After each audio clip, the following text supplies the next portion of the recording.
Patchwork Cat by William Maine. Good morning, good yawning, says Tabby, getting up. She stretches. She sleeps on a quilt. It is patchwork, like herself. She loves it. She loves her breakfast too.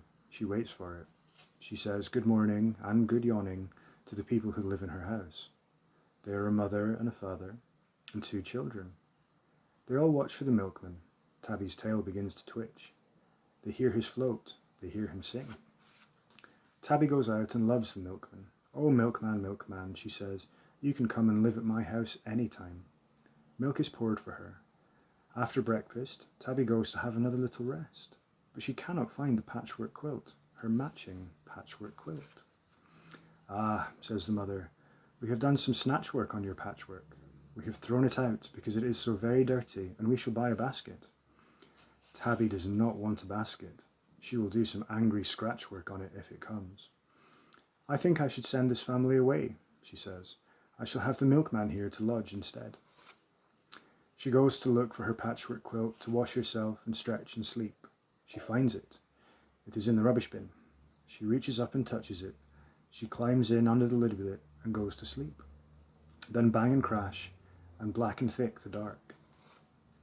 The lid is tightly on. The bin is in the air and upside down. Tabby falls out wrapped in her patchwork quilt. She is in the rubbish truck. She sits and cries with no one there to hear. The engines in the shaking and the dangers in the quaking catch her calls. She is going on a journey. She is scared. She does not like it much. She hisses and she arches up her back, but no one knows. The journey ends. The truck lifts up its back and hisses. It tips out Tabby and her patchwork quilt. Where she is, she cannot tell. There is nothing good to see and nothing good to smell. She does not like to touch. She sees that all this place is rubbish. She has to dodge aside. Here comes another batch. And then another, until the day is over. The last truck goes. The driver latches up the gate. Tabby is in the dump and cannot get out. She says, I am a sorry wretch. Darkness comes. Rats wake up and gnash their teeth at her and flash their eyes.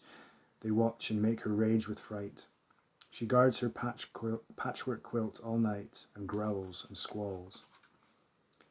At morning time, the rats go home. The gates are opened once again. The trucks begin to pitch the rubbish in. Tabby drags her patchwork quilt up to the gate. She will not let it go. She waits until a truck has left, and with her quilt, she follows up the track. She hopes a truck will not come by and crush the patchwork quilt or crunch her bones. She crawls along the ditch. She holds a corner of the patchwork in her mouth and has to clench her teeth. She comes safely out, but she is far from home and doesn't know how long she'll have to trudge. She will not go without the patchwork quilt. Her teeth begin to ache. She goes along a street and does not know the way. Each turning might be wrong. Which one to take she cannot tell.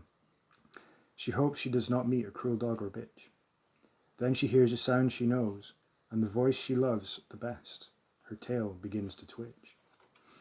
The milkman in his float is there. The rich voice sings a morning song. Good morning, says the milkman. Here's Tabby, far from home and lost.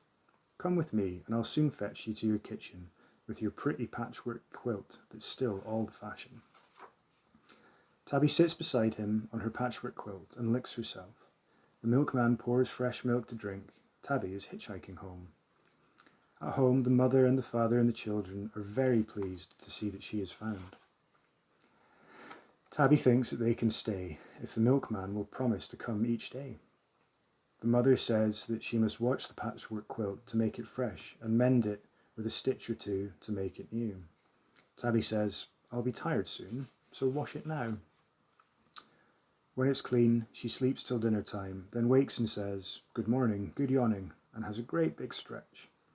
She makes sure she is home and goes to sleep again all afternoon. The end.